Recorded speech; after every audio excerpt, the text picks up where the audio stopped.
Hello everyone, private tutor চ্যানেলের পক্ষ থেকে আপনাদের সকলকে স্বাগত জানাই। আশা করি আপনারা সকলেই ভালো আছেন। আজ আমি চলে এসেছি মাদার্স ডে স্পেশাল একটা ভিডিও নিয়ে।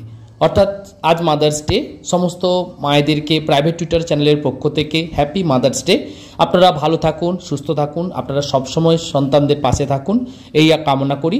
আজ আমি চলে এসেছি মায়েদের কিছু কথা, যেগুলো সর্বদাই সমস্ত ছেলে মেয়েদের শুনতে হয়, সেই সব কথোপকথনগুলো, কিছু কথা, যে কথাগুলো ছোটোবেলায় আপনারা শুনে থাকবেন, মায়ের মুখে প্রায় সবাই শুনে থাকবেন, সেই সব কথাগুলো কিছু আজ আমি আপনাদেরকে তুলে ধরার চেষ্টা করছি। আপনারা প্রথম থেকে শেষ পর্যন্ত ভিডিওটা দেখতে থাকুন। ভিডিওটা ভালো লেগে থাকলে অবশ্যই ভিডিওটাতে একটা লাইক করবেন, চ্যানেলটাকে সাবস্ক্রাইব করে পাশে থাকা বেল আইকনটিকে অন করে রাখবেন। তো চলুন আমরা ছোটোবেলার মায়েদের মুখে শোনা কিছু কথা আমি আজ আপনাদের সামনে তুলে ধরার চেষ্টা করছি। আপনারা যদি এগুলো আপনাদের সঙ্গে মিলে যায় অবশ্যই আপনারা কমেন্ট বক্সে জানাবেন, আর অবশ্যই একবার হ্যাপি মাদার্স ডে বলে কমেন্ট করে জানাবেন।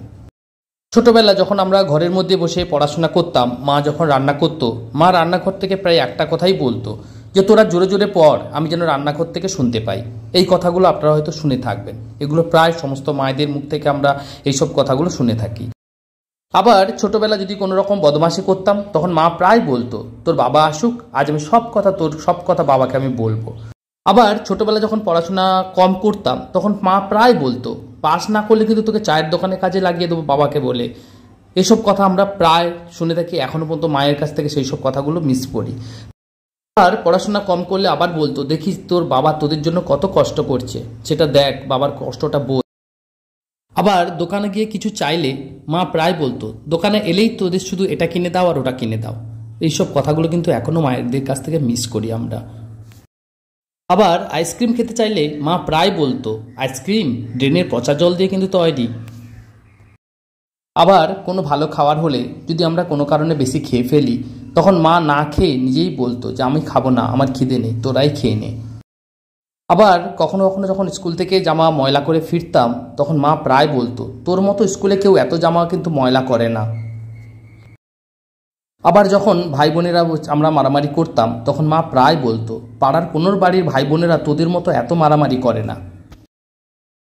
আবার যখন পড়াশোনার টাইমে পড়াশোনা করতে বসতাম না সকালে বা সন্ধেবেলায়, তখন মা প্রায় বলতো যে পড়াশোনা করছিস না তো, সব বই খাতা আমি জলে ফেলে দেবো।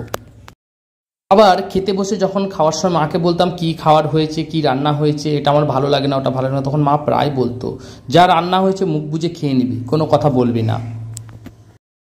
আবার অনেক দিন স্কুলের জুতো ব্যবহার করেও যখন জুতো ছিঁড়ে যেত, মা প্রায় বলতো 2-3 দিন যেতে না যেতে তোর জুতো কি করে ছিঁড়ে যায়, অন্য কারোর তো জুতো ছেড়ে না এত। আবার যখন স্কুল যেতে মন চাইতো না, যখন বলতাম পেটে ব্যথা হয়েছে বা কিছু, তখন মা প্রায় বলতো তোর স্কুলের নাম শুনলে পেটে ব্যথা হয় কেন রে। আর কখনো কখনো ছুটির দিন যখন বেশি সময় শুয়ে থাকতাম, তখন মা প্রায় বলতো গোটা পাড়ায় গিয়ে দেখ তোর মতো কে বেলা 9টা পর্যন্ত ঘুমিয়ে থাকে বা শুয়ে থাকে। আবার যখন বাইরে বেরিয়ে কখনো হোটেল বা রেস্টুরেন্টে খাবার খেতাম, তখন মা প্রায় বলতো রাস্তার খাওয়ার সময় তোর ঝাল লাগে না, বাড়ির খাবার খেলেই তোর ঝাল লাগে। আবার কখনো কখনো স্কুল বা টিউশন থেকে যদি কখনো কমপ্লেন যায় যে পড়াশোনা করছি না, তখন মা প্রায় বলতো ওর চোখ বাদ দিয়ে আপনারা সব জায়গায় মারবেন, আমাদের কোনো কমপ্লেন নেই, আমরা কোনো কমপ্লেন করব না। আবার প্রায় মা বলতো যে তুই বড় হয়ে যখন চাকরি করবি তখন আর আমাদের কোনো কষ্ট থাকবে না। এইসব কথাগুলো বড় হয়ে গেলেও কখনো আমরা ভুলতে পারি না। মায়েদের এই কথাগুলো সবসময় আমাদের যেন রক্তের সঙ্গে মিশে আছে। আমরা সমস্ত সময় মায়েদের কথা মনে করি, মায়েদেরকে মনে রাখার চেষ্টা করি, মায়েদেরকে ভালোবাসার চেষ্টা করি। মায়েরা শত কষ্ট হলেও সেই কষ্ট কখনো আমাদের উপর পড়তে দেয় না, আমাদের ছোট থেকে বড় করে তোলে। তাই এই শুভ দিনে, এই মাদার্স ডের শুভ দিনে মায়েদেরকে আর একবার হ্যাপি মাদার্স ডে। আপনারা ভালো থাকুন, সুস্থ থাকুন, আমাদের পাশে থাকুন, আমাদেরকে আশীর্বাদ করুন যেন আমরা বড় হতে পারি, আপনাদেরকেও যেন আমরা ভালোবাসতে পারি।